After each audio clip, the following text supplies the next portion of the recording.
హల్లెలూయా. వాక్యం చదువుకుందాము. లూకాసు వార్త 4వ అధ్యాయము 5వ వచనం దగ్గర నుండి చదువుకుందాం. లూకాసు వార్త 4వ అధ్యాయము 5వ వచనం నుండి చదువుకుందాము. నేను చదువుతాను. అప్పుడు అపవాది ఆయనను తీసుకొని పోయి భూలోక రాజ్యములన్నిటినీ ఒక్క నిమిషంలో ఆయనకు చూపించి, ఈ అధికారం అంతయు ఈ రాజ్యముల మహిమయు నీకిత్తును, అది నాకు అప్పగింపబడి ఉన్నది, అది ఎవనికి నేను ఇయ్యగోరుదునో వానికిత్తును, కాబట్టి నీవు నాకు మ్రొక్కితివా, ఇదంతయు నీదగునని ఆయనతో చెప్పెను. అందుకు యేసు, నీ దేవుడైన ప్రభువునకు మొక్కి ఆయనను మాత్రము సేవింపవలెను అని రాయబడి ఉన్నదని వానికి ప్రత్యుత్తరం ఇచ్చెను అని రాయబడింది. యేసు ప్రభు బ్యాప్టిజం 30వ సంవత్సరంలో తీసుకున్నారు. ఆయన వయసు 30 సంవత్సరాల వయసు. అప్పుడు యేసు ప్రభు బ్యాప్టిజం తీసుకున్నారు. బ్యాప్టిజం తీసుకున్న తర్వాత యోర్దాన్ నదిలో బ్యాప్టిజం తీసుకున్నారు. యోర్దాన్ నది దగ్గర నుంచి కొంచెం దగ్గరలోనే ఎరికో పట్టణం ఉంది. ఆ ఎరికో పట్టణంలో, ఆ దగ్గరలోనే ఎరికో పట్టణం దగ్గర ఒక ఎత్తైన కొండ ఉండిద్ది, చాలా ఎత్తైన కొండ. ఆ కొండ మీదకి యేసు ప్రభు ఎక్కెళ్ళారు. అక్కడ చెట్లుండో, నీళ్ళుండో, గడ్డి ఉండదు, ఏముండదు. అదొక ఎడారి లాంటిది, డెజర్ట్ లాంటిది. అక్కడికి వెళ్ళిపోయి, ఎత్తైన కొండపైకి వెళ్ళిపోయి యేసు ప్రభు 40 రోజులు ఫాస్టింగ్ ఉన్నారు. ఆయన ఏమి తినలేదు, ఆయన ఏమి తాగలేదు. 40 days ఫాస్టింగ్ ఉన్నారు. అయితే అక్కడ అడవి మృగాలు కూడా ఉంటాయి. ఇప్పటికి కూడా ఆ ప్లేస్ ఉంది. చాలామంది యూరోప్ నుంచి కొంతమంది భక్తులు ఏం చేసేవాళ్ళు అంటే, ఇప్పటికీ ఆ కొండ ఉంటే ఆ కొండ గుహల్లోకి వెళ్ళిపోయి 40 రోజులు ఏమి తినకుండా, ఏమి తాగకుండా వాళ్ళు ఫాస్టింగ్ ఉండేవాళ్ళు. అలా ఫాస్టింగ్ ఉంటే ఏమవుతుంది అంటే చనిపోతారు. ఇప్పుడు మీరు ఆ కొండపైకి వెళ్ళి చూస్తే చాలామంది డెడ్ బాడీస్ అక్కడ ఉన్నాయి. అందుకని ఇజ్రాయెల్ గవర్నమెంట్ ఏం చేసింది అని అంటే, ఆ ప్లేస్ వరకు ఎవరిని ఎక్కనీయకుండా అక్కడ ఒక గేట్ పెట్టేశారు. ఎవరు అక్కడికి వెళ్ళట్లా. కానీ యేసు ప్రభు 40 days ఫాస్టింగ్ ఉన్నారు. ఆయన ఏం తినలేదు, ఏం తాగలేదు. సాతాను యేసు ప్రభు దగ్గరికి వచ్చాడు. వచ్చిన తర్వాత చాలా విధాలుగా టెంప్టేషన్స్ చేశారు. ఒక పర్టికులర్ పాయింట్కి వచ్చేసరికి సాతాను ఏం చేశాడు అని అంటే, ఇక్కడ రాయబడింది, భూలోక రాజ్యములన్నిటినీ ఒక్క నిమిషంలో ఆయనకు చూపించి అని రాయబడింది. ఆ కాలంలో రోమన్ గవర్నమెంట్, రోమా ప్రభుత్వం వరల్డ్ సూపర్ పవర్. అప్పుడు రోమ్ యొక్క ఆర్మీని, లేదా ఆ దినాల్లో ఉన్న రోమ్ యొక్క చక్రవర్తిని, అతను అనుభవిస్తున్న ఆధిపత్యాన్ని, రోమ్ యొక్క ఐశ్వర్యాన్ని, రోమ్ యొక్క ప్రభావాన్ని చూస్తే ఎవరికైనా ఏమనిపించింది అని అంటే, ఇలాంటి లైఫ్, ఇది చాలా అద్భుతమైన లైఫ్ అనిపించింది. వాళ్ళు వరల్డ్ సూపర్ పవర్గా ఉన్నారు. అప్పుడు ఆ టైంలో సాతాను రోమ్ మాత్రమే కాదు, ప్రపంచంలో ఉన్న రాజ్యాలన్నిటినీ, వాటి మహిమను సాతాను యేసు ప్రభుకు చూపించాడు ఆ కొండ మీదే.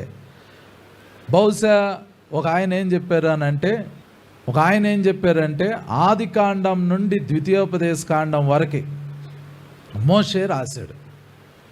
మోషే నిర్గమాకాండం 4వ అధ్యాయం వరకే ఆయనకి ఏమీ తెలీదు. అదంతా ఆయన బాల్యంలో జరిగిన విషయాలు. మొదటి అధ్యాయము, ఆ నిర్గమకాండం 1వ అధ్యాయంలో, 2వ అధ్యాయంలో విషయాలు బాల్యంలో జరిగినాయి. అప్పుడు ఆయనకి ఏం తెలీదు. మోషే ఆదికాండం మొత్తం రాశాడు. ఆదికాండంలో ఏం జరిగింది అనే విషయము మోషేకి ఎలా తెలుసు? దానికి 2 కారణాలు ఉన్నాయి. ఒకటేంటంటే, వాళ్ళ పితరులు స్టోరీస్ లాగా మోషేకి చెప్పుండొచ్చు, కానీ మోషే అప్పుడు రాయలా. మోషే సేనాయి పర్వతం మీదకి వెళ్ళి కూర్చున్నప్పుడు 40 రోజులు ఫాస్టింగ్ ఉన్నాడు. అప్పుడు దేవుడు ఈ పుస్తకాలను రాయమని చెప్పాడు. అప్పుడు మోషే ఈ పుస్తకాలు రాశాడు.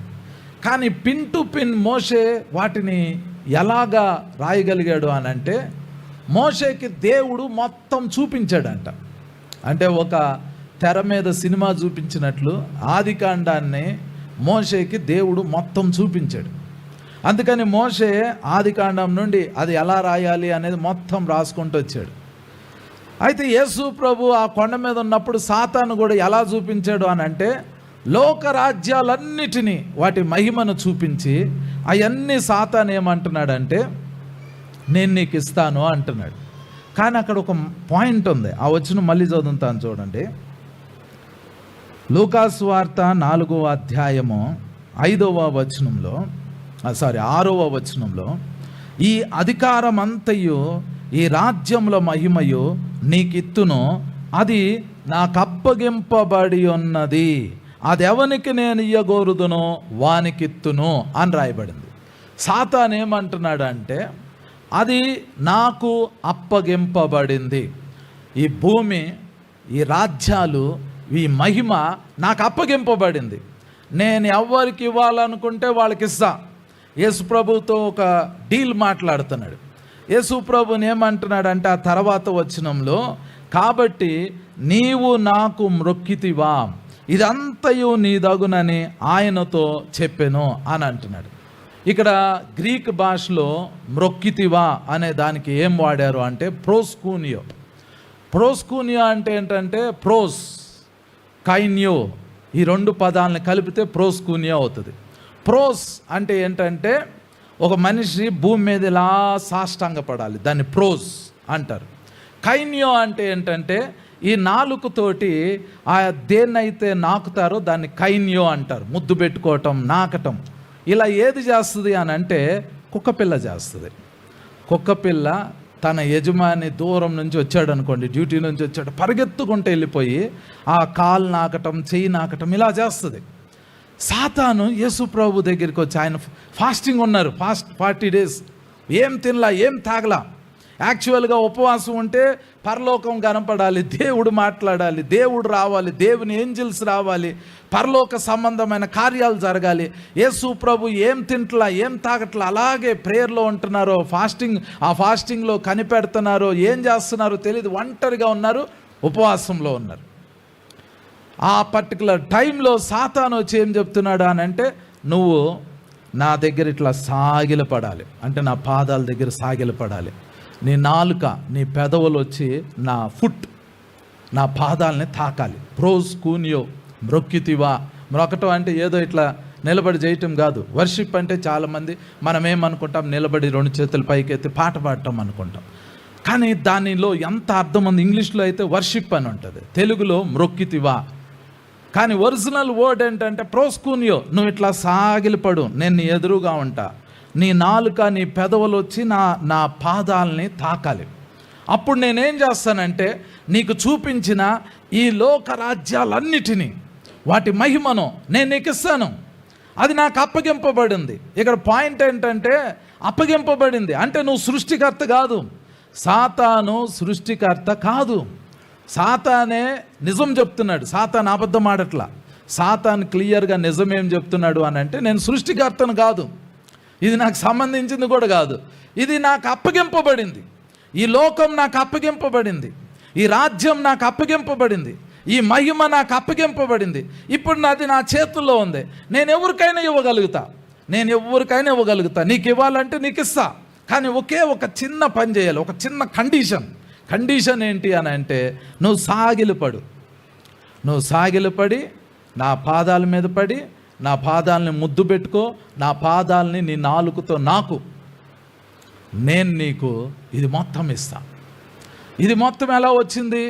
మనం వెళ్ళి దేవుణ్ణి అడిగామనుకోండి, ప్రభువా నువ్వు సృష్టికర్తవి, నువ్వు సమస్తాన్ని సృష్టించావు, ఎలా సృష్టించావు అని మనం దేవుణ్ణి అడిగామనుకోండి, దేవుడు ఏమంటాడంటే నా వాక్కుతో సృష్టించాను అంటాడు. వాక్యం, వర్డ్, దేవుని వాక్యంతో సమస్తం సృష్టింపబడింది. అప్పుడు మనం దేవుణ్ణి అడగాలి, నీ వాక్యం ఏదో చూపించు అని అంటే ఆయన యేసు ప్రభువుని చూపిస్తారు. అంటే ఇండైరెక్ట్గా ఏంటంటే సృష్టికర్తని సాతాను ఏం అడుగుతున్నాడు అంటే, శరీరధారిగా వచ్చిన సృష్టికర్తని నువ్వు ఇప్పుడు సాగిలపడు, లీగల్గా ఇప్పుడు ఇది నీది కాదు, లీగల్గా ఈ భూమి నీది కాదు, ఈ రాజ్యం నీది కాదు, ఈ లోకం నీది కాదు, ఈ మహిమ నీది కాదు, ఇది నాకు అప్పగింపబడింది, ఇది నేను ఎవరికి ఇవ్వాలి అని అనుకుంటే వాళ్ళకి నేను ఇచ్చేస్తా లీగల్గా. ఇప్పుడు దేవుడు సాతాన్ని ఒక దెబ్బ కొట్టేసి రాజ్యాన్ని తీసేసుకోవచ్చు, కానీ అప్పగింపబడింది. దేవుడు లీగల్గా లాని ఫాలో అవుతాడు, చట్టాన్ని ఫాలో అవుతాడు. దేవుడు భూమిని సృష్టించాడు, భూమి మీద ఉన్న సమస్తాన్ని సృష్టించాడు, ఆదాముని సృష్టించాడు. ఆదాంతో చెప్పాడు, ఇది మొత్తం నీకే ఇస్తున్నా, నువ్వు దీన్ని పరిపాలించు, దీని మీద డొమినియన్ ఏలు పరిపాలించు, లోపర్చుకో, ఇది నీదే అని చెప్పి దేవుడు పరలోకం వెళ్ళిపోయాడు. ఇప్పుడు ఈ భూమి ఆదాము మొదటి రోజు అంటే ఆయన సృష్టింపబడిన తర్వాత, ఆయన శరీరధారిగా ఆదాము సృష్టింపబడిన తర్వాత ఫస్ట్ డే ఆయన లోకాన్ని చూశాడు, లోకంలో ఈ భూమిని చూసాడు, భూమిలో ఉన్న సృష్టి మొత్తాన్ని చూశాడు. ఇప్పుడు భూమి మొత్తం ఆదాముకి అప్పగింపబడింది, ఆదాము చేతుల్లో ఉంది. ఆ ఫస్ట్ మొదటి గంట ఆదాము ఎంజాయ్ చేశాడు. కానీ ప్రాబ్లం ఏంటి అని అంటే, ఆదాము అవ్వ ఈ భూమి మీద ఉన్నప్పుడు దీనికి వాళ్ళు డొమినియన్ చెయ్యాలి, అంటే ఏలుబడి చెయ్యాలి, వాళ్ళ చేతుల్లోనే ఇది ఉండాలి. మరి దేవుడు ఎందుకు వచ్చాడు? ఆదాం తప్పు చేసినప్పుడు చెట్టు చాటుకెళ్ళి దాక్కున్నప్పుడు దేవుడు చల్లపోట ఆ ఏదెను వనంలోకి నడుచుకుంటూ వచ్చాడు. నడుచుకుంటూ వస్తా ఆదాం నువ్వు ఎక్కడున్నావు అని అన్నాడు. దేవుడు ఎందుకు రావాలి? దేవుడు భూమిని ఆదాంకి అప్పగించాడు. దేవుడు సృష్టిని, ఈ భూమి మీద ఉన్న సమస్త సృష్టిని ఆదాంకి అప్పగించి నువ్వు పరిపాలించు అన్నాడు.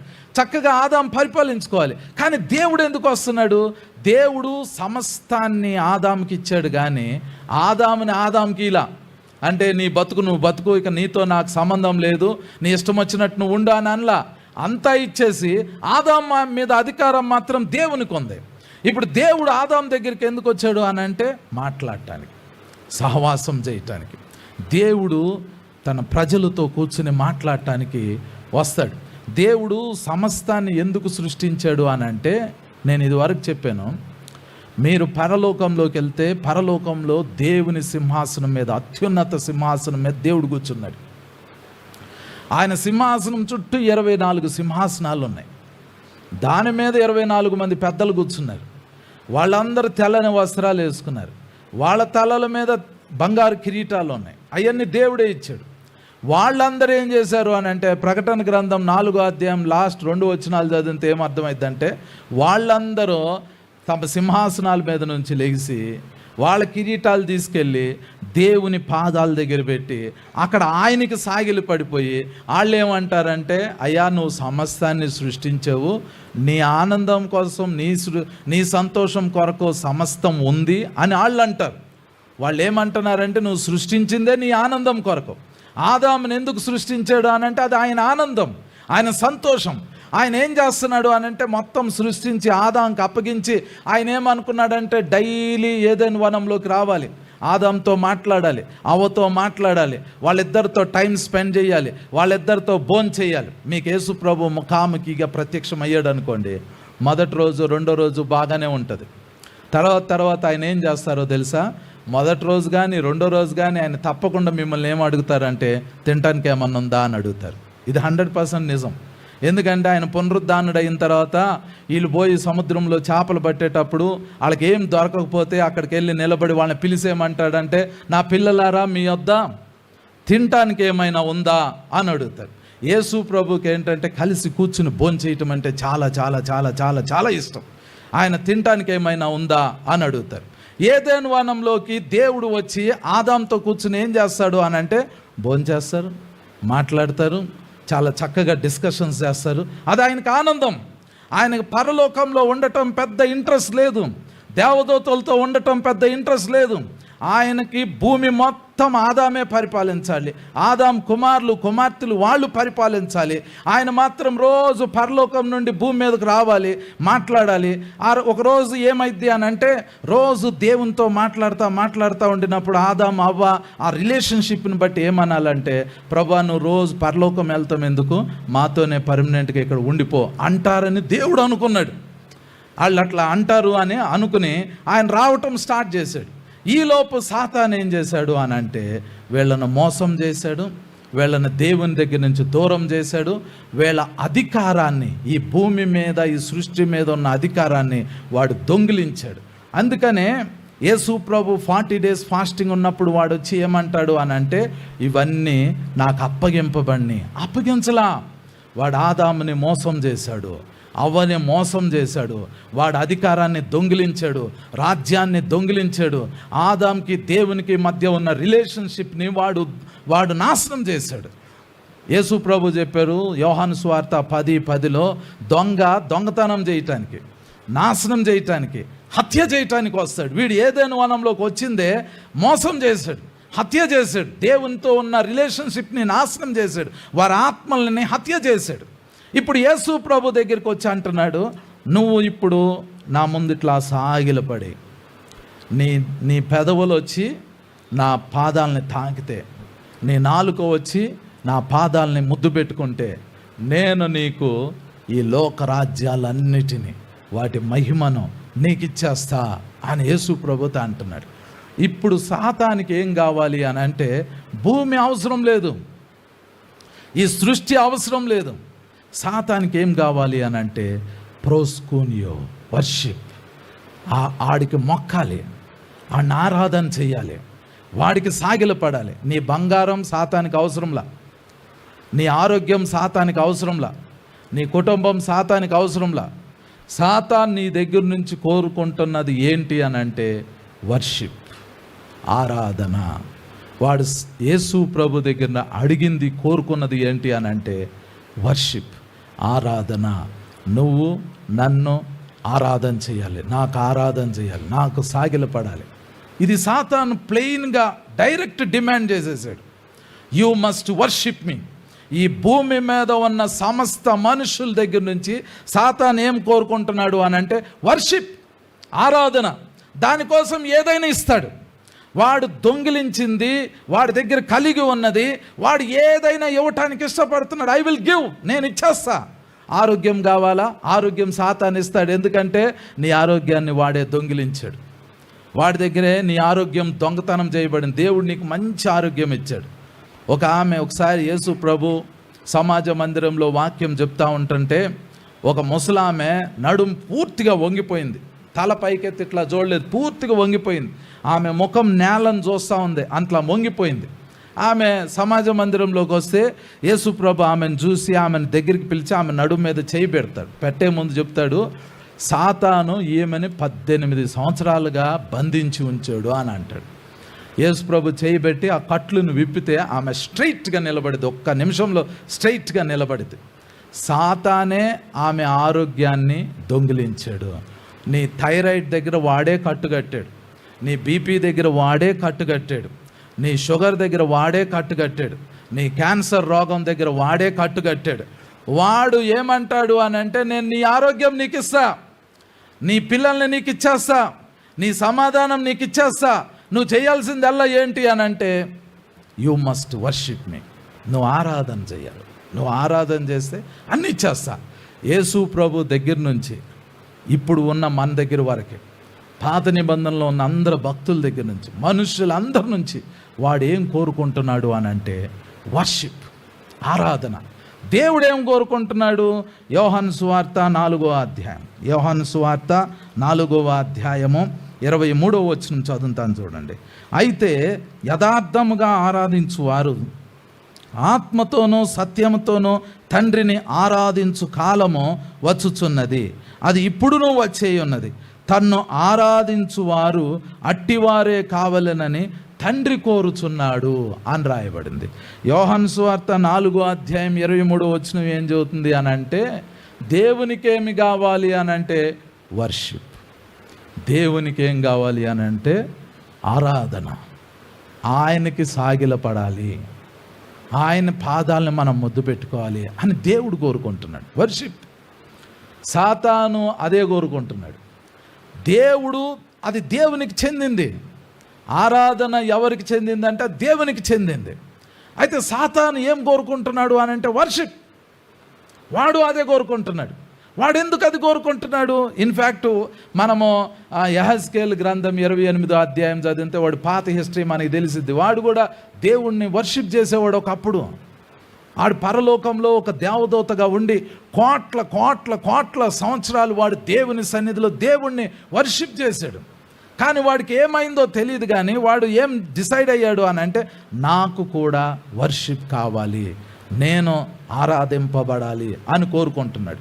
ఇప్పుడు ఏంటంటే, చివరి దినాల్లో సంఘం ఎత్తబడబోయే ముందు సాతానుడు భూమి మీదకి రాబోతున్నాడు, క్రీస్తు విరోధిని పంపబోతున్నాడు, అబద్ధ ప్రవక్తలను పంపబోతున్నాడు, చట్టాలని మార్చబోతున్నాడు. ఇవన్నీ ఎందుకు చేయబోతున్నాడో తెలుసా? లాస్ట్ డేస్లో మీరు కాపాడుకోవాల్సింది, మీరు కలిగి ఉండాల్సింది ఏంటి అని అంటే ఆరాధన, దేవుణ్ణి ఆరాధన చేయటం. సాతాను మీ దగ్గర నుంచి ఏం దొంగిలించాలి అని అనుకుంటున్నాడు అని అంటే ఇట్ ఈస్ వర్షిప్, ఆరాధనని దొంగిలించాలి అని అనుకుంటున్నాడు. వాడు ఏం చేయాలనుకుంటున్నాడు ఇంతకీ? ఇప్పుడు ప్రకటన గ్రంథం చూడండి, ప్రకటన గ్రంథం 13వ అధ్యాయం, ప్రకటన గ్రంథం 13వ అధ్యాయము మొదటి వచనం నుండి నేను చదువుతాను చూడండి. ప్రకటన గ్రంథం 13వ అధ్యాయము మొదటి వచనం నుండి.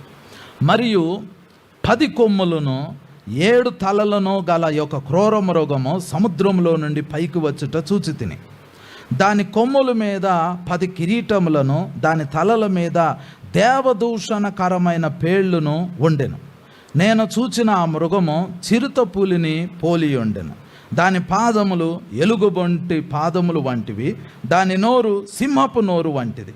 దానికి ఆ ఘట సర్పము తన బలమును, తన సింహాసనమును, గొప్ప అధికారమును ఇచ్చెను. దాని తలలలో ఒకదానికి చావు దెబ్బ తగిలినట్టు ఉండెను. అయితే ఆ చావు దెబ్బ మానిపోయాను గనుక భూజనులందరూ మృగము వెంట వెళ్ళుచు ఆశ్చర్యపడుచుండిరి. ఆ మృగమునకు అధికారం ఇచ్చినందున వారు ఘట సర్పమునకు ఆరాధన చేసిరి, అంటే నమస్కారం చేసిరి అనేది ప్రోస్కూనియో అనే పదం గ్రీక్ భాషలో ప్రోస్కూనియో అని వాడారు. మరియు వారు ఆ మృగముతో సాటి ఎవడు, దానితో యుద్ధం చేయగలవాడు ఎవడు అని చెప్పుకొనుచు ఆ మృగమునకు నమస్కారము చేసిరి అని రాయబడింది. నేను చెప్పాను కదా ఇందాక, మృగము అని బైబిల్లో ఉంది, కానీ మృగము కాదు, క్రీస్తు విరోధి అంటే ఒక మనిషి. మీరు యూట్యూబ్లో ఎప్స్టీన్ ఫైల్స్ అని చూసారా? చూడండి. అసలు అవి నేను చెప్పకూడదు, అవి మీరు వినకూడదు. అది అంత భయంకరమైంది. ఆ మనుషుల పేర్లు కూడా చెప్పడానికి భయమేస్తుంది. కానీ సింపుల్గా మీకు అర్థమయ్యేలాగా చెబుతాను. అమెరికాకి దగ్గరలో సముద్రంలో ఒక ద్వీపం ఉంది, ఐలాండ్. దాన్ని జెఫ్రీ ఎప్స్టీన్ అని ఒకడు కొనుక్కొని వాడు ఏం చేశాడు అని అంటే, తన ప్రైవేట్ ఐలాండ్గా దాన్ని పెట్టుకుని అక్కడ చిన్న చిన్న పిల్లల్ని, 10 సంవత్సరాల ఆడపిల్లల్ని, 12 సంవత్సరాల ఆడపిల్లల్ని, 16 సంవత్సరాల ఆడపిల్లల్ని వాడు కిడ్నాప్ చేసి కొన్ని 100 మంది పిల్లల్ని అక్కడికి తీసుకెళ్ళారు. అక్కడికి ఎందుకు తీసుకెళ్లారు అని అంటే దానికి 2 కారణాలు. మొదటిది ఏంటంటే, మన రక్తంలో, చిన్నపిల్లల రక్తంలో ఒక హార్మోన్ ఉంటుంది. అది ఎప్పుడు రిలీజ్ అయ్యిద్ది అంటే, వాళ్ళు భయపడినప్పుడు, వాళ్ళు విపరీతమైన టార్చర్ అనుభవించినప్పుడు, భయపడినప్పుడు బ్రెయిన్ కొన్ని సిగ్నల్స్ పంపిస్తే అప్పుడు బ్లడ్లో వాళ్ళ హార్మోన్ రిలీజ్ అయ్యిద్ది. ఆ హార్మోన్ రిలీజ్ అయినప్పుడు ఆ రక్తం తాగితే, ముసలోళ్ళు ఆ రక్తం తాగితే వాళ్ళకి యవ్వనం వచ్చిద్ది అని వాళ్ళు నమ్ముతున్నారు. నమ్మి జెఫ్రీ ఎప్స్టీన్ అనేవాడు ఏం చేశాడంటే, ఆడపిల్లల్ని అక్కడికి తీసుకెళ్ళి వాళ్ళని మానసికంగా, శారీరకంగా భయపెట్టి, మానభంగం చేసి, వాళ్ళని టార్చర్ పెట్టి, యాసిడ్లో వాళ్ళని ముంచి చాలా ఘోరంగా చేసి, ఆ భయం మీద వాళ్ళు ఆ భయపడుతున్నప్పుడు అప్పుడు వాళ్ళని చంపి వాళ్ళ రక్తాన్ని తీసి కొంతమందికి తాగించాడు. వాళ్ళల్లో ఎవరెవరు ఉన్నారో తెలుసా అండి? అమెరికా ప్రధానులు ఉన్నారు, అమెరికా అధ్యక్షులు ఉన్నారు, బిలియనియర్స్ ఉన్నారు, మిలియనియర్స్ ఉన్నారు, వ్యాపారవేత్తలు ఉన్నారు. వాళ్ళ పేర్లు చెబితే వాళ్ళని మీరు అసహ్యించుకుంటారు. వాళ్ళు అంత భయంకరంగా 8 సంవత్సరాల పిల్లతోటి వాళ్ళు సెక్స్లు చేశారు, అంత భయంకరమైనది చేశారు. అయినా అమెరికన్ గవర్నమెంట్ వాళ్ళని శిక్షించట్లా. వాళ్ళని ఇప్పుడు ఏమంటున్నారంటే, మృగాలు వీళ్ళు, మనుషులు కాదు వీళ్ళు, మృగాలు అంటున్నారు. అసలు 13వ అధ్యాయం ప్రకటన గ్రంథం 13వ అధ్యాయం బైబిల్ చదువుతుంది. వాడు ఒక క్రూరమైన మృగం, వీళ్ళు చేసింది కాదు, ఇంకా భయంకరమైన క్రూరమైన మృగం ఒకడు రాబోతున్నాడు. వాడిని ఎవరు పంపించబోతున్నారు అంటే యాంటీ క్రైస్ట్ అనే వాడిని సాతాను పంపించబోతున్నాడు. వాడు సూటు బూటు వేసుకుని చాలా అద్భుతంగా ఉంటాడు, కానీ వాడు క్రూరమైన వాడు. వాడికి ఏం చేయబోతున్నాడంటే సాతాను తన బలాన్ని, తన అధికారాన్ని ఇవ్వబోతున్నాడు. సాతాను తన బలాన్ని, తన అధికారాన్ని యేసు ప్రభుకి ఇస్తానంటే యేసు ప్రభు దాన్ని గద్దించాడు, సాతాన్ని గద్దించాడు. దేవునికి మాత్రమే సాగిడ పడాలి అని చెప్పాడు. అది 2000 సంవత్సరాల క్రితం జరిగింది. కానీ ఇప్పుడు సాతాను ఎవరినో ఎన్నుకుంటున్నాడు, వాడి దగ్గరికి వెళ్తున్నాడు, వాడితో ఇదే డీల్ వాడితో మాట్లాడుతున్నాడు. యేసు ప్రభు 40 days ఫాస్టింగ్ ఉన్నప్పుడు యేసు ప్రభు దగ్గర ఏ డీల్ అయితే పెట్టాడో సేమ్ డీల్ని సాతాను ఇప్పుడు ఎవరితోనో చేయబోతున్నాడు. వాడే క్రీస్తు విరోధి. వాడి దగ్గరికి వెళ్ళి సాతాను ఏం చెప్తాడు అని అంటే, లోకరాజ్యాలన్నిటినీ నీకు ఇస్తా, వాటి మహిమను నీకు ఇస్తా. వాడు మనిషే, వాడు ఆ మనిషి ఎవరో కానీ తెలియదు, కానీ వాడు మనిషే. సంబడి ఒక వ్యక్తి, ఆడు ఎక్కడో పుట్టి ఉండొచ్చు, వాడు రాజు అయ్యి ఉండొచ్చు, వాడు బిజినెస్ మ్యాన్ అయ్యి ఉండొచ్చు, వాడు ఎవడో తెలీదు. వాడు బయటకు వస్తే కానీ తెలుస్తుంది.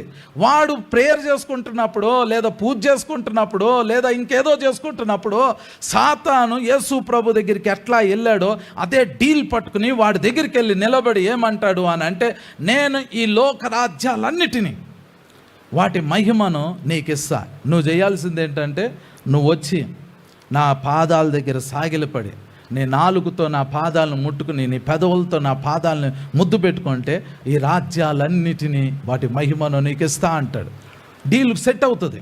అప్పుడు యాంటీ క్రైస్ట్ అనేవాడు ఆ డీల్లో పార్టిసిపేట్ చేసి, వాడు పని ఏంటంటే వాడు భూమి మీద ప్రభుత్వాన్ని తన స్వాధీనంలోకి తీసుకుంటాడు. వాడు డీల్ చేసేది ఏంటి అని అంటే, అన్నీ నాకు, నేను ఎలాగైనా భూమి మీద ఉన్న మనుషులందరినీ తీసుకొచ్చి నీ పాదాల దగ్గర నీకు మొక్కేటట్టు, నీ పాదాలు ముద్దు పెట్టుకునేటట్లు నేను చేస్తా. భూమి మీద ఉన్న ప్రజలందరూ అంటే మీ గురించి నా గురించి వాడు అక్కడ డీల్లో మాట్లాడుతున్నాడు. క్రీస్తు విరోధి అనేవాడు సాతాన్ దగ్గర జరిగే డీల్లో అప్పుడు మీరు వినరు, మీరు నిద్రపోతానో జాబ్ చేసుకుంటానో ఎక్కడో ఉంటారు, కానీ ఈ డీల్ జరుగుతుంది. అది ఎక్కడ జరుగుతుందో మనకు తెలీదు. సాతాను క్రీస్తు విరోధి కలిసి కూర్చుని వాళ్ళు చేసుకునే డీల్ ఏంటంటే, లోక రాజ్యాలు వాటి మహిమంతటిని సాతాను వాడికి ఇస్తానంటాడు. వాడు చేసేది ఏంటి అని అంటే, వాళ్ళు నాకు సాగిలపడాలి, నీకు సాగిలపడాలి, మనము కలిసి పని చేద్దాము అంటారు. వాడు రాజకీయ నాయకుడు కాదు. మనకి లేటెస్ట్గా వచ్చేది ఏంటంటే, తెస్సలోనీయులకు రాసిన పత్రిక, తెస్సలోనీయులకు రాసిన 2వ పత్రిక 2వ అధ్యాయము 4వ వచనం చదువుతాను చూడండి. తెస్సలోనీయులకు రాసిన 2వ పత్రిక 2వ అధ్యాయము 4వ వచనం. ఏది దేవుడు అనబడునో, ఏది పూజింపబడునో దానినంతటినీ ఎదిరించుచు, దానికంతటికీ పైగా వాడు తన్ను తానే హెచ్చించుకొనుచు, తాను దేవుడునని తన్ను కనపరుచుకొనుచు దేవుని ఆలయంలో కూర్చుండును గనుక ఏ విధముగానైనాను ఎవ్వడను మిమ్మను మోసపరచనీయకుడి అని రాయబడింది. వాడు దేవుని ఆలయంలోకి వెళ్ళి ఒకటే డిక్లేర్ చేస్తాడు, ఏంటి అని అంటే, ఐ ఆమ్ గాడ్, నేను దేవుణ్ణి అని వాడు డిక్లేర్ చేస్తాడు. నువ్వు రాజు అని చెప్పు మేము నమ్ముతామంటారు, నువ్వు అధిపతివి అని చెప్పు మేము నమ్ముతామంటారు ఇశ్రాయేలీలు. కానీ వాడు డైరెక్ట్గా ఏం డిమాండ్ చేస్తాడు అని అంటే, నేను దేవుణ్ణి. దేవుడికి ఏమి ఇవ్వాలి అని అంటే ఆరాధన, వర్షిప్. సో క్రీస్తు విరోధి వచ్చే ముందు ఈ భూమి మీద జరిగే పరిణామాల్లో మొదటిది ఏంటి అని అంటే, మీ వర్షిప్ని సాతాను క్రీస్తు విరోధి లాక్కుంటారు. సో ఇప్పుడు వర్షిప్ కోసం మీరు దేన్ని ఎక్స్చేంజ్ చేయగలుగుతారు అంటే, గవర్నమెంట్ లా చట్టం ఎలా మారిపోతుంది అని అంటే, లాస్ట్కి వచ్చేసరికి నువ్వు నాకు వర్షిప్ చేస్తే నేను నీకు వాటర్ ఇస్తా, నువ్వు నాకు వర్షిప్ చేస్తే నేను నీకు కరెంట్ ఇస్తా, నువ్వు నాకు వర్షిప్ చేస్తే నేను నీకు పిల్లలకి ఆహారం ఇస్తా. నువ్వు వర్షిప్ చేయాలి అంతే. నువ్వేం చేయాల్సిన అవసరంలా, నువ్వు వర్షిప్ చేయాలి. వర్షిప్ చేస్తే నీకు అన్నీ ఇస్తా. ఎందుకంటే అప్పుడు అన్నీ బంద్ అయిపోతుంది, అన్నీ బంద్ అయిపోతాయి. ఇంకొక వచనం చదువుతాను, ప్రకటన గ్రంథం 13వ అధ్యాయము 7వ వచనం చదువుతాను చూడండి. 8వ వచనం చదువుతాను చూడండి. ప్రకటన గ్రంథం 13వ అధ్యాయము 8వ వచనం. భూనివాసులందరూ అనగా జగదోత్పత్తి మొదలుకొని వధింపబడి ఉన్న గొర్రెపిల్ల యొక్క జీవగ్రంథమందు ఎవరి పేరు రాయబడలేదో వారు ఆ మృగమునకు, ఇంగ్లీష్లో వర్షిప్ అని ఉంటుంది, ఆ మృగమునకు నమస్కారము చేయుదురు అని రాయబడింది. గ్రీక్లో ప్రోస్కూనియో. అంటే మీ పేరు ఇప్పుడు గనక జీవగ్రంథంలో లేదు అనుకోండి, మీ పేరు ఇప్పుడు మీరు కూర్చున్నారు ఇక్కడ, మీరు ప్రార్థనకే వచ్చారు, ప్రార్థనలో ఉంటున్నారు, వాక్యం వింటున్నారు. ఒకవేళ మీ పేరు గనక జీవగ్రంథంలో రాయబడి లేదు అనుకోండి, రేపు ఆడు వచ్చాడు అనుకోండి, ఆయన వర్షిప్ చేసే లిస్ట్లో మీరు ఫస్ట్ ఉంటారు, మీరు కంపల్సరీగా ఫస్ట్ ఉంటారు. ఎవరి పేరైతే అందులో రాయబడలేదో వాళ్ళు 100% వాడికి ముద్దు పెట్టుకుంటారంట. ఇది లైట్గా తీసుకునే విషయం కాదు, ఇది తేలిగ్గా తీసుకునే విషయం కాదు. మీరు ఒక పని చేయండి, మీరు డైలీ ఒక టైం పెట్టుకోండి, ఏదన్నా ఒక టైం, మధ్యాహ్నం 1 గంటకో, సాయంత్రం 6 గంటలకో, ఉదయం 4 గంటలకో, ఏదో ఒక టైం పెట్టుకోండి. డైలీ ఆ టైంకి వెళ్ళి మీరు ప్రార్థన చేయాలి అని అనుకోండి. డైలీ ఆ టైంకి వెళ్ళి నేను నా దేవుని సన్నిధిలో మోకరించాలి అని అనుకోండి. మీరు టైం పెట్టుకున్న రోజు నుండి ఆ టైంకి రీచ్ అవ్వటానికి మీకు ఆటంకాలు వస్తూ ఉంటాయి. సాతాను ఏం చేస్తాడు అని అంటే, ఆ పర్టికులర్ పాయింట్ దగ్గరే దెబ్బ కొడతారు. మీకు ఒక వ్యక్తి గుర్తు రావాలి, దానియేలు నుంచి వాళ్ళు ఏం ఎక్స్పెక్ట్ చేశారు అని అంటే, నువ్వు ఏ దేవుడికి మొక్కకూడదు ఒక 4 రోజుల పాటు. మొక్కావు అని అంటే సింహాల బోన్లో వేస్తాం. ఇట్స్ వర్షిప్, ఆరాధన. సాతాను యేసు ప్రభు దగ్గరికి ఎందుకు వచ్చాడు అని అంటే, ఆ 40 డేస్లో ఆయన అప్పుడు ఏం చేస్తున్నాడంటే వర్షిప్, ఆరాధన. ఆయన తండ్రిని ఆరాధించుకుంటున్నాడు. సడన్గా వచ్చాడు, నీ ఆరాధన నాకు కావాలి. దానియేలు దగ్గరికి, నీ ఆరాధన నాకు కావాలి. It's worship. సాతానుడు ఏం ప్లాన్ చేస్తున్నాడు అని అంటే, కేవలము మనుషుల్లో ఉన్న ఆ యొక్క ఆరాధన అనే భావం ఏదైతే ఉందో అది వాడి పట్ల వ్యక్తపరచబడాలి. ఎవరి పేరైతే జీవగ్రంథంలో లేదో, if your name is not return in the book of life, నువ్వు 100% సాగిలపడతావు, 100% సాగిలపడతావు. ఒకవేళ బుక్ ఆఫ్ లైఫ్లో నీ పేరు ఉందా అనుకోండి, జీవగ్రంథంలో మీ పేరు ఉంది అనుకోండి, అప్పుడు మీరు వర్షిప్ చేయకపోతే ఏం చేస్తాడు? ఇప్పుడు ఒక వచనం చదువుదాం. ప్రకటన గ్రంథం 20వ అధ్యాయం 4వ వచనం. ప్రకటన గ్రంథం 20వ అధ్యాయము 4వ వచనం. అంతటా సింహాసనములను చూచితిని, వాటి మీద ఆసీనులయ్యుండు వారికి విమర్శ చేయుటకు అధికారం ఇవ్వబడెను. మరియు క్రూర మృగమునకైనను దాని ప్రతిమకైనను నమస్కారం చేయక తమ నొసళ్ళ యందు గాని చేతుల యందు గాని దాని ముద్ర వేయించుకొనని వారిని, యేసు విషయమై తామిచ్చిన సాక్ష్యము నిమిత్తమును దేవుని వాక్యము నిమిత్తమును శిరచ్ఛేదనము చేయబడిన వారి ఆత్మలను చూచితిని అని రాయబడింది. ఇది మీరు గమనించాలి. వర్షిప్ చేయకపోతే ఏం జరిగింది అని అంటే, శిరచ్ఛేదనం చేయబడ్డారు. శిరచ్ఛేదనం అని అంటే ఖడ్గంతో తలను నరికేయటం. అంటే ఆ దినాల్లో ఉన్న వ్యక్తులు ఎంత స్ట్రాంగ్గా ఉన్నారంటే, వాళ్ళ ఫెయిత్లో, వాళ్ళ వర్షిప్లో, మేము వర్షిప్ చెయ్యము, వీళ్ళ పేరు జీవగ్రంథాల్లో ఉన్నాయి, మేము వర్షిప్ చెయ్యమంటే వదిలేసారు వాళ్ళు, వదల్లా. ఆ దినాల్లో ఏం జరిగింది అని అంటే, క్రీస్తు విరోధి అనేవాడు వాడు అంటాడు, సాతానికి నాకు డీల్ జరిగింది. సాతాన్ అనేవాడు యుగ సంబంధమైన దేవత, వాడు రిప్రజెంటేటివ్, నేను సాతాను దేవుడు, నేను దేవుడిని. సాతాను ఆకాశంలో ఉంటాడు, నేను భూమి మీద ఉంటాను. మీరు నాకు మొక్కాలి, నా ప్రతిమకు మొక్కాలి, వర్షిప్ చెయ్యాలి. ఆకాశంలో ఉన్న సాతానికి వర్షిప్ చెయ్యాలి. వర్షిప్ చేయకపోతే మీకు ఒకటే ఆప్షన్ ఉంది, శిరచ్ఛేదనం, అంటే తల నరకబడాలి. ఇప్పుడు వర్షిప్ అంటే ఏంటి? ఏం లేదు, జస్ట్ ఒకసారి ఆడు బొమ్మ తెస్తాడు, ఆర్టిఫిషియల్ ఇంటెలిజెన్స్తో ఏదో రోబోట్నో పెడతాడు, ఆ బొమ్మ ఎదుట సాగిలపడటం, ప్రోస్కూనియో, సాగిలపడటం, దాన్ని ముద్దు పెట్టుకోవటం, అంటే దాన్ని ఆరాధన చేయటం, దాన్ని అంగీకరించటం. ఇది జస్ట్ ఒక 1 మినిట్లో అయిపోయింది. ఏముంది 1 మినిట్లో ఒక మాట అనేయటమే, అయ్యా నాకేం లేదయ్యా, నువ్వు కూడా నా దేవుడివే, నేను నిన్ను కూడా ఆరాధిస్తున్నా. జనరల్గా ఏంటంటే ఇక్కడ ముద్దు పెట్టుకుంటారు, వాటిని అట్లా ముద్దు పెట్టుకోవచ్చు, కాళ్ళకి సాగిలి పడవచ్చు. పడితే ఏమవుతుంది, నీకు వాటర్ ఇస్తాడు. కొనటం కానీ అమ్మటం కానీ జరిగిద్ది. You can buy anything, you can eat, నువ్వు ఎక్కడైనా ఉండొచ్చు. అప్పుడు ఈ మనీ ఉండదండి. రాబోయే ఒక ఆయన చెప్పారు 5 సంవత్సరాల కాలం ఉందంట. 5 సంవత్సరాల తర్వాత మొత్తం డిజిటలైజ్ అవుతుంది.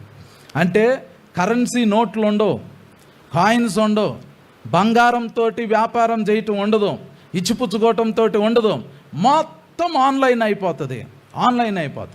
నువ్వు ఏది కొనాలన్నా ఆన్లైన్లోనే కొనాలి, ఆన్లైన్లోనే వ్యాపారం, ట్రాన్సాక్షన్స్ అంతా అక్కడే జరుగుతుంది. ట్రాన్సాక్షన్ చెయ్యాలి అని అంటే ఆ ఆన్లైన్ వ్యవస్థలోకి నువ్వు వెళ్ళాలి అని అంటే నువ్వు చేయాల్సిందల్లా ఒకటే, వర్షిప్. సాతానికి సాగిలపడి, క్రీస్తు విరోధికి సాగిలపడి నువ్వు మొక్కితే వాడు నీకు గింజలు ఇస్తాడు, వాడు నీకు కాఫీ కలుపుకోవటానికి వాటరు, డికాషన్, టీ, మిల్క్ ఇస్తాడు, బేసిక్ నీడ్స్ ఇస్తాడు. అసలు వాటరే కావాలి అని అంటే యూ మస్ట్ వర్షిప్. సాతాను అంత టైట్ చేయబోతున్నాడు. అది కావాల్సింది, లాస్ట్ డేస్లో కావాల్సింది ఏంటంటే వర్షిప్. ఇప్పుడు ఆ చివరి లాస్ట్ డేకి వచ్చేసరికి ఫెయిత్ ఎంత స్ట్రాంగ్ ఉండాలి అని అంటే, నువ్వు చేస్తావా చస్తావా అని అడిగితే వాళ్ళు చచ్చిపోయారండి. వాళ్ళు శిరచ్ఛేదనం చేయబడ్డారు. మీరెందుకు శిరచ్ఛేదనం చేయబడ్డారని వాళ్ళని అడిగారు అనుకోండి, అంటే దేవుడు ఆ రోజు కత్తి వచ్చి మీ మెడ మీద పడతా ఉంటుంటే దేవుడు వచ్చి కత్తిని ఆపడు, ఖడ్గాన్ని ఆపడు. షడ్రక్, మీషక్, అబేద్నెగోలు బొమ్మకు మొక్కనందుకు అగ్నిలోకి వెళ్తే ఆ అగ్నిని దేవుడు అగ్నిలోకి వెళ్ళి వాళ్ళని బయటికి తీసుకొచ్చాడు. వాళ్ళ యొక్క వెంట్రుక ఒక్కటి కూడా అగ్నిలో కాలిపోలా, అగ్ని వాసన కూడా లేదు. కానీ ఇక్కడ ఏమైద్ది అని అంటే, ఖడ్గం నీ తల మీద, నీ మెడ మీద లిటరల్గా పడిద్ది. నీ తల నీ యొక్క శరీరం నుంచి వేరైపోయి పడిపోయిద్ది. కానీ దేవుడు ఏం చేయడు, ఇలా నిలబడి ఉంటాడు, ఏం చేయడు దేవుడు. కానీ ఆ పర్టికులర్ పాయింట్లో విషయం ఏంటి అని అంటే, అక్కడ ఉన్న ఆ వ్యక్తులు ఎవరైతే ఉన్నారో వాళ్ళు శిరచ్ఛేదనం చేయబడటానికి ఇష్టపడ్డారు. మనము లాస్ట్ డేస్కి వచ్చేసరికి భక్తిలో చాలా స్ట్రాంగ్ అవ్వాలి, ఫెయిత్లో చాలా స్ట్రాంగ్ అవ్వాలి. చివరి దినాల్లో మనము దేవునికి ఎంత దగ్గర అవ్వాలి అని అంటే, ఇట్ ఈజ్ నాట్ ఈజీ. అది అంత ఈజీ అయితే కాదు సర్వైవ్ అవ్వటం. ఇప్పుడు నువ్వు చేయాల్సింది ఏంటంటే, ప్రాక్టీస్ వర్షిప్పింగ్ ద లార్డ్.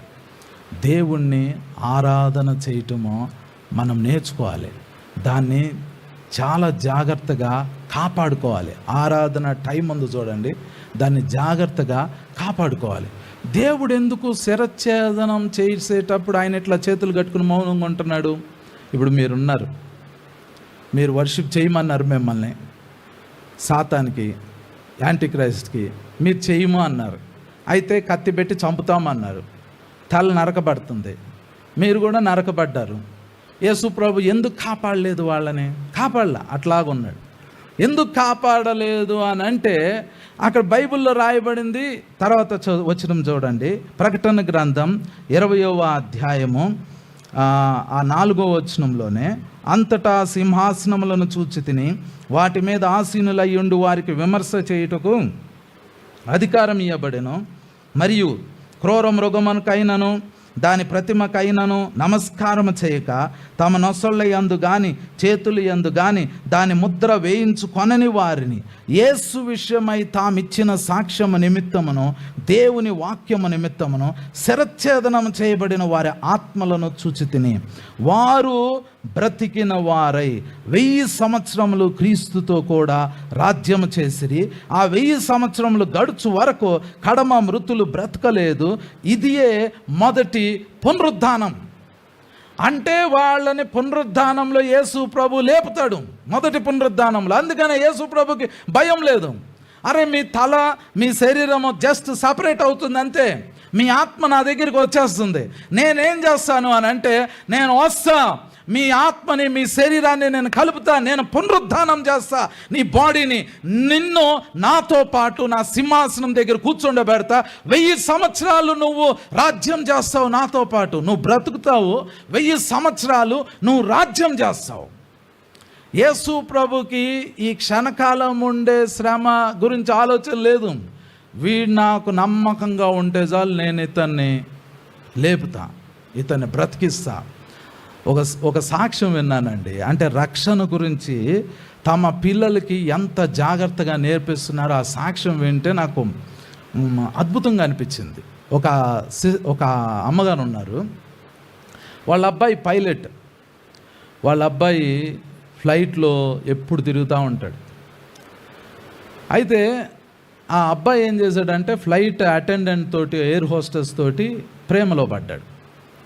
ఆమెమో అన్యురాలు, ఈ అబ్బాయి ఏమో రక్షణ పొందాడు. ఈ తల్లిగారు అతనికి ఏం చెప్పింది అని అంటే, నాయనా నువ్వు అట్లా వెళ్తాం తప్పు, ఆమె నిన్ను విశ్వాసం నుండి తప్పించిద్ది, మరి నువ్వు దేవుని ఆరాధించాలి, దేవునికి సంబంధించిన వ్యక్తివి, నువ్వు చనిపోతే పరలోకంలో ఉంటావు, నువ్వు అట్లా వెళ్ళిపోతే ఆమెని మనసు తిప్పేస్తే అప్పుడు ఏమవుతుంది అంటే నువ్వు లోకంలో కలిసిపోతావు, రక్షణ కోల్పోతావు. నువ్వు రక్షణ కోల్పోకూడదు, నువ్వు దేవుని చిత్తంలో పెళ్లి చేసుకోవాలి అని ఆమె చెప్పింది. ఆ అబ్బాయి వింటలా, ఆమె రోజు చెప్తా ఉంది, వింటలా. మెల్లిగా ఈ అబ్బాయి ఏమవుతుంది అంటే, మెల్లిగా దేవుని నుంచి దూరం అయిపోయి మెల్లిగా లోకంలో కలిసిపోతున్నాడు. లోకంలో కలిసిపోయి ఇక దేవునికి పూర్తిగా దూరం అయిపోయాడు. ఆమె ఏమనుకుంటుందంటే, నా పిల్లోడు రక్షణలో ఉండి చనిపోయాడు అనుకోండి, పరలోకంలో ఉంటాడు. రక్షణ లేకుండా బతికున్నాడు అనుకోండి, అలా కొన్ని రోజులు జీవించి ముసలోడు అయిపోయి రక్షణ కోల్పోయి నాకు చనిపోతే నా పిల్లోడు నరకంలో ఉంటాడు. ఆమె అది ఆలోచించి రోజు, ప్రభువా నాయనా నా పిల్లోడిని చంపి అని ప్రార్థన చేయటం స్టార్ట్ చేసింది. రక్షణలో ఉన్నప్పుడే, రక్షణ పోకముందే చంపేసాయి నాయన అని ప్రేయర్ చేయటం స్టార్ట్ చేసింది. ఒకరోజు ఏమైంది అని అంటే, ఆ ఎయిర్ హోస్టెస్ కిచెన్లో ఉంటే సిలిండర్ పేలి ఆమె చనిపోయింది. ఆ విషయం ఈమెకి చెప్పారు. ఆ పిల్లోడు చనిపోయిన డిప్రెషన్లో ఆ పిల్లోడు ఉండి తర్వాత కొన్ని సంవత్సరాలకు మళ్ళీ తిరిగి వచ్చాడు దేవునిలోకి. అసలు అక్కడ ఏం జరిగింది ఎవరికి అర్థం కాలే. ఈమె ఏం ప్రేయర్ చేసింది, అక్కడేం జరిగింది ఏం అర్థం కాల. కానీ ఒక విషయం ఏంటి అని అంటే, ఆ తల్లి కుమారుడిని ఎలా చూసుకుంది అని అంటే, రక్షణలో ఉంటే బతికించు, రక్షణ పోయేటట్టయితే, రక్షణ పొందిన తర్వాత పోకముందే ఆ పిల్లోడిని తీసేసుకో ప్రభు అని. దేవుడు నిజంగానే కొంతమందిని యవ్వన వయసులోనే తీసేస్తాడు. ఎందుకంటే వాళ్ళ ఫ్యూచర్ని దేవుడు చూస్తాడు. తీసేసి ఏంటంటే వీడు తప్పిపోతే నరకంలోకి వెళ్ళిపోతాడు. కానీ దేవుడు లాస్ట్ డేస్కి వచ్చేసరికి అలా ఆయన ఏం చేయడు. ఆయన ఏమంటున్నాడో తెలుసా? దేవుడు లాస్ట్ డేస్కి వచ్చేసరికి ప్రకటన గ్రంథం 22వ అధ్యాయం 11వ వచనం, అన్యాయం చేయువాడు ఇంకనూ అన్యాయమే చేయనిమ్ము, అపవిత్రుడైన వాడు ఇంకనూ అపవిత్రుడుగానే యొండనిమ్ము, నీతిమంతుడు ఇంకనూ నీతిమంతుడుగానే యొండనిమ్ము, పరిశుద్ధుడు ఇంకనూ పరిశుద్ధుడుగానే యొండనిమ్ము. అంటే దేవుడు యేసు ప్రభు ఏం చెబుతున్నారు అని అంటే, నీ ఇష్టం నాయన, లాస్ట్ డేస్లో నువ్వు ఉంటున్నావు, నువ్వు ఎలాంటి లైఫ్ స్టైల్ని ఎన్నుకుంటావో అలాంటి లైఫ్ స్టైల్ని ఎన్నుకుని ఎలాంటి జీవితం జీవించాలనుకున్నావు జీవించేసాయి. అన్యాయంగా బతకాలనుకున్నా బతుకు, దేవుడిని నేను డిస్టర్బ్ చేయడు. అపవిత్రుడిగా ఉండాలనుకున్నా ఉండిపో, నీతిమంతుడిగా ఉండాలనుకున్నా నీతిమంతుడిగా ఉండు, పరిశుద్ధుడిగా ఉండాలనుకున్నా పరిశుద్ధుడిగా ఉండు. వీటన్నిటి మధ్యలో దేవుడు మీకు చాయిస్ ఇస్తున్నాడు. నువ్వు దేన్ని ఆరాధన చేయాలనుకుంటున్నావు, దేనికోసం దేన్ని వదిలిపెట్టాలని అనుకుంటున్నావు, ఏ వర్షిప్ కోసం, ఏ బెనిఫిట్స్ కోసం నువ్వు ఎవరి దగ్గర సాగిలి పడాలి అని అనుకుంటున్నావు, దేన్ని నువ్వు దూరం చేసుకుంటున్నావు, దేన్ని నువ్వు దగ్గర చేసుకుంటున్నావు. లాస్ట్ డేస్లో సాతాను తీసుకొచ్చే సిస్టమ్స్, సాతాను తీసుకొచ్చే ఏ పనైనా అదేం చేసిద్ది అని అంటే జస్ట్ డైవర్ట్ చేసేసిద్ది. నువ్వు వెనక్కి తిరిగి రాకుండా డైవర్ట్ చేసేసిద్ది. ఇన్స్టాగ్రామ్ ఉంది కదా, ఇన్స్టాగ్రామ్లో కొంతమందికి తెలిసి ఉండొచ్చు, కొంతమందికి తెలియకపోయి ఉండొచ్చు. ఈ రోజుల్లో ఎవరికి తెలియదు, ముసలోళ్ళు కూడా పొణుకునేట్టు తిప్పుతున్నారు.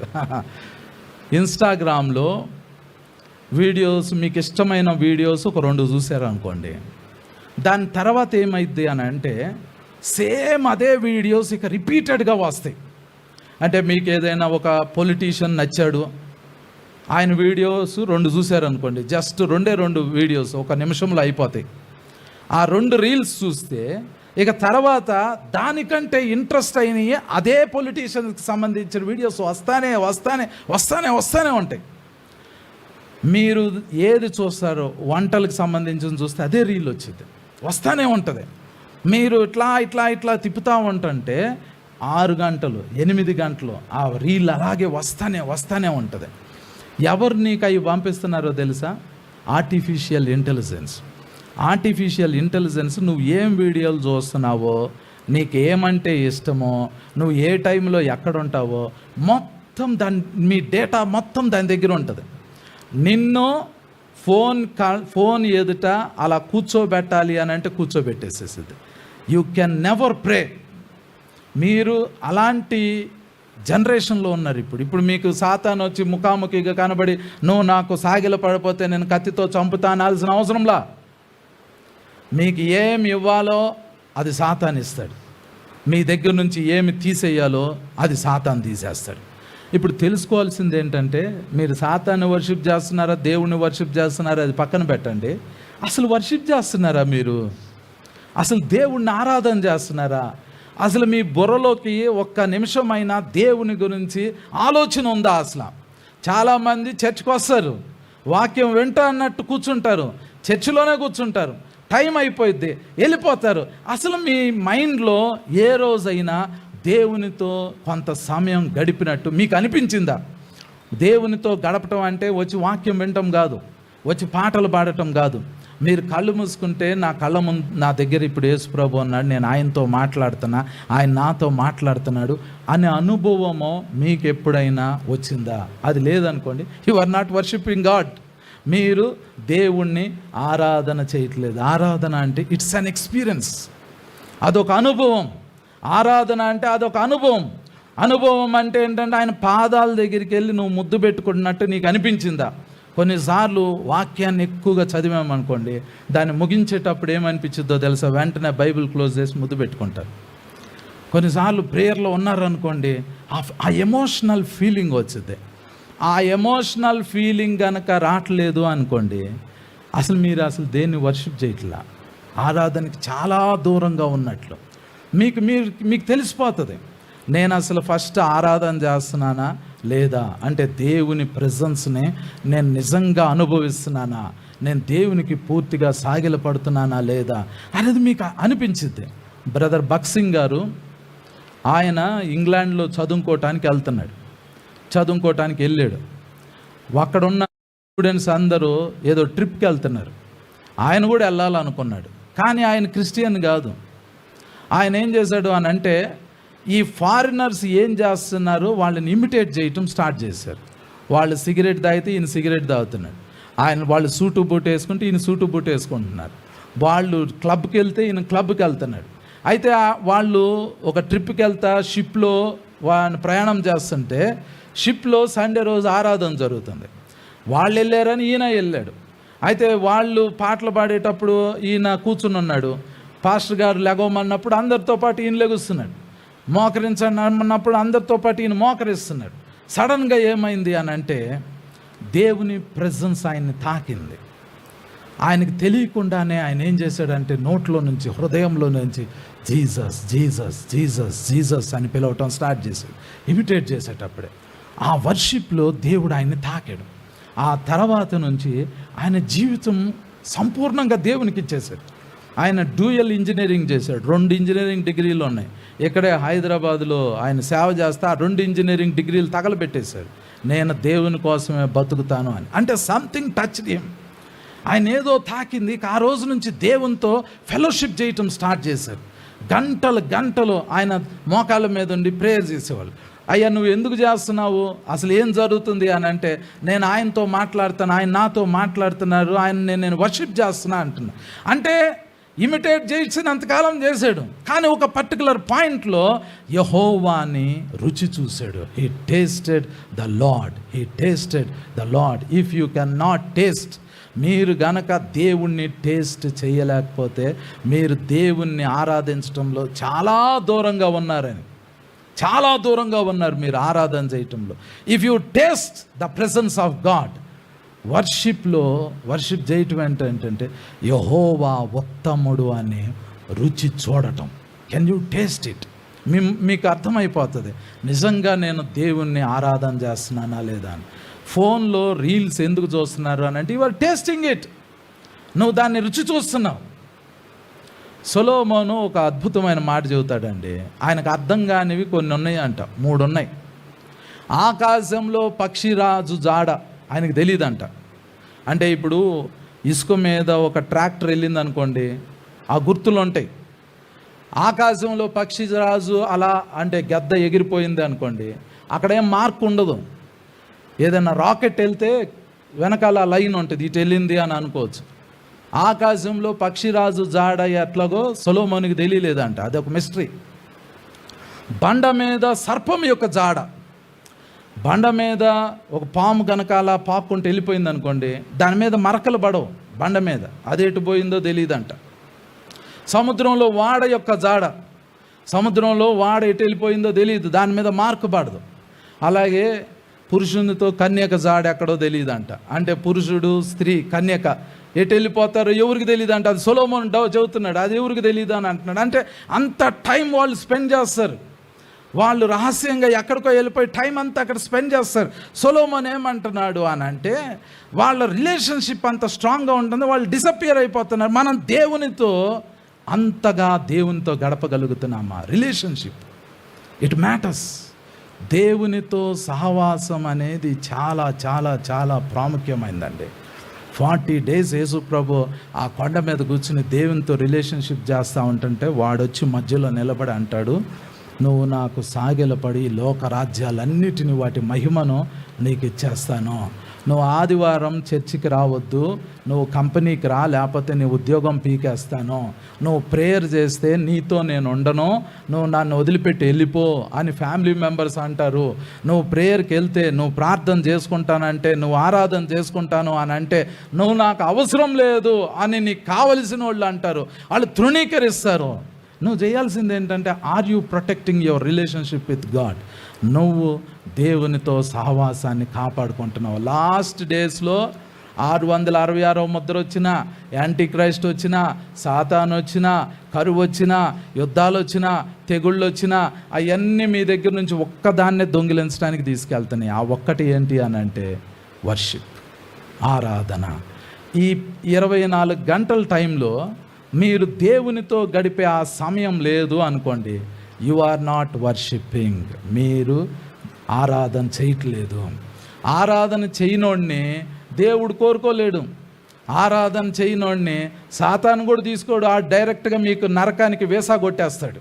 అంటే ఆడు మిమ్మల్ని ఏం టెంప్ట్ చేయాల్సిన అవసరం లేదు. You are directly getting into హెల్.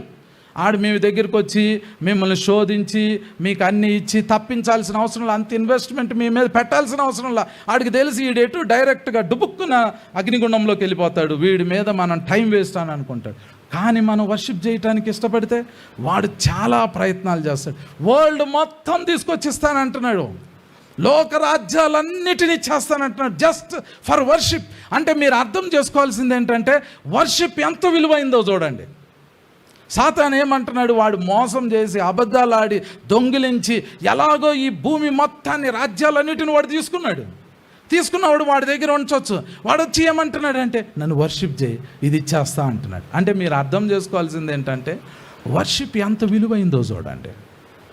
ప్రోస్కూనియో, సాగిలపడటం, ఆరాధన చేయటము, అది ఎంత విలువైందో దాన్ని దేవుడు కోరుకుంటున్నాడు, దాన్ని సాతాను కోరుకుంటున్నాడు. దాని కొరకు సాతాను అన్ని చేస్తానంటున్నాడు. దేవుడు తన సొంత కుమారుణ్ణి చేశాడు మనల్ని సంపాదించడానికి. సృష్టి మొత్తాన్ని చేసింది వర్షిప్. మీ లైఫ్ టైంలో మీరు కోట్లు సంపాదించుకున్న, కుటుంబాలు ఉండిన, ఆస్తిపాసులు ఉండిన, గొప్ప ఐశ్వర్యం ఉండిన, పేరు ప్రఖ్యాతులు ఉండిన, మీ లైఫ్లో వర్షిప్ అనే ఒక్కటి ఉందనుకోండి, అదే సాతాను చూస్తాడు, అదే దేవుడు చూస్తాడు, అదే మీ జీవితంలో అన్నిటికన్నా విలువైంది. దాన్ని అందరూ కోరుకుంటారు.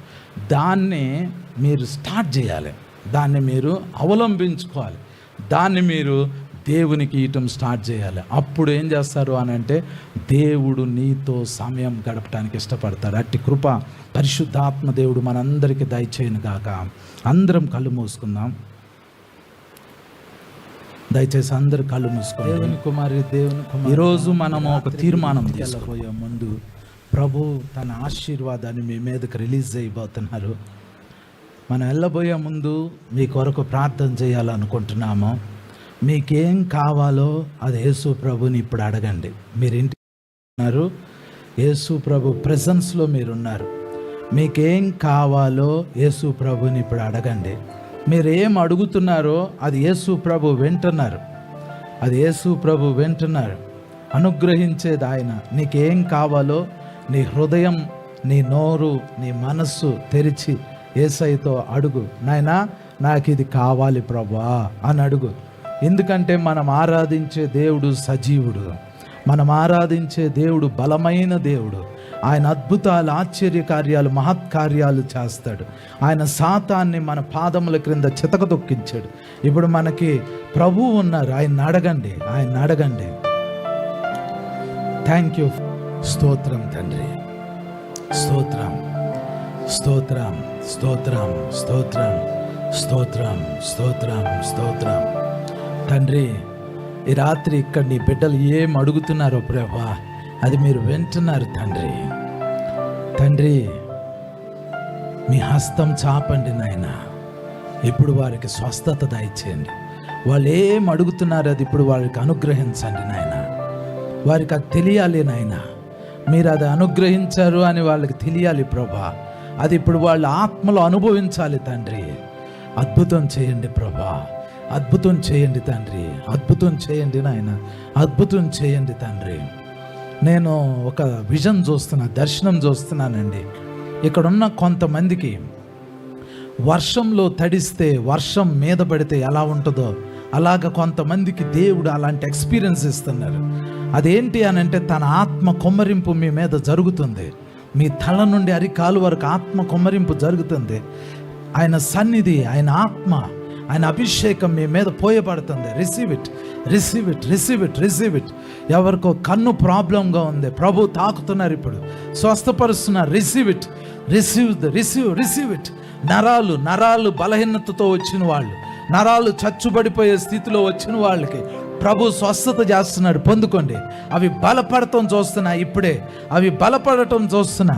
ఎముకల్లో మార్పు జరుగుతుంది. పొందుకోండి, అభిషేకం పొందుకోండి, అభిషేకం పొందుకోండి, పొందుకోండి.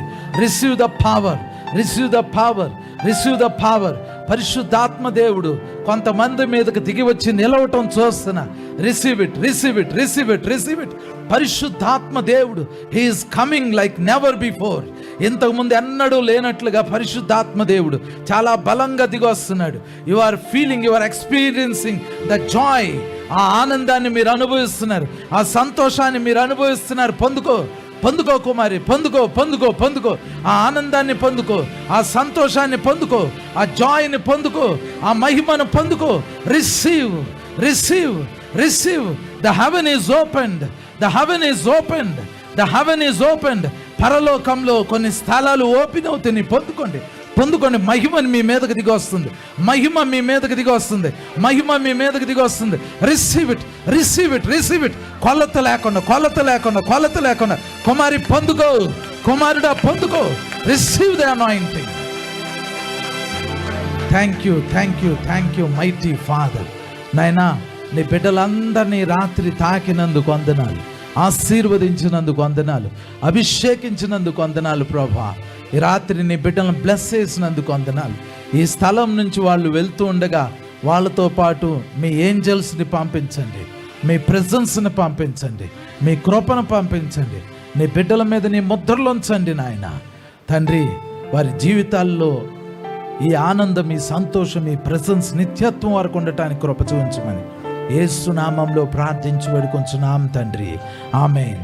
మన తండ్రి అయిన దేవుని ప్రేమ, ఆయన కుమారుడు మన ప్రభు అయిన యేసుక్రీస్తు వారి కృప, పరిశుద్ధాత్మ యొక్క అన్యోన్యమైన సహవాసం మనందరికీ ఇప్పుడు ఎల్లప్పుడూ సదాకాలం తోడై ఉండునుగాక.